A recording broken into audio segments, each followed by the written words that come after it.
And in Maya, we have, the regular parent, and then we have all the constraints. So those are different. And the confusing part is just that the word parent is pretty confusing.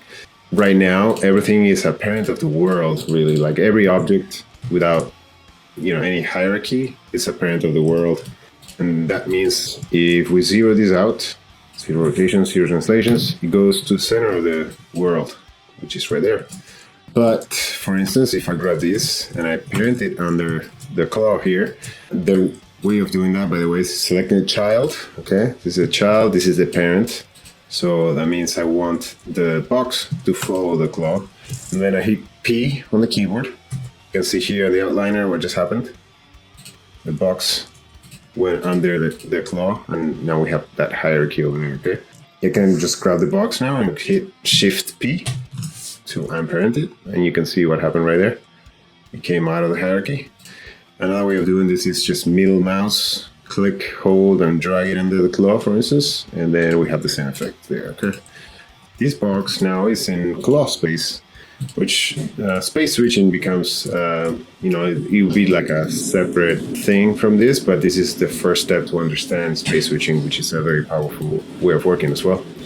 So now if I grab this box, which is in claw space, and the claw is in world space, again, if I zero out the claw, it's gonna pop to the world, okay, because it's in world space. But now see what happens when I zero out the box. Select everything, zero it out, and it pops in the center of the claw because it's in the claw space, okay?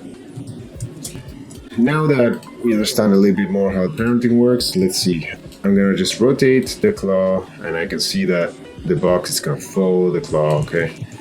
Same thing if I move it, and probably scale as well. If I scale it, everything scales with it, okay? So when is this useful? This is useful when we have, for instance, a character is holding a glass or a weapon, right?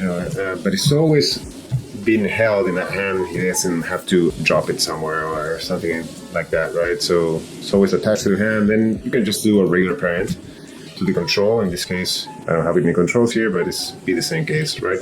So now this is always here in that claw hand and moves around.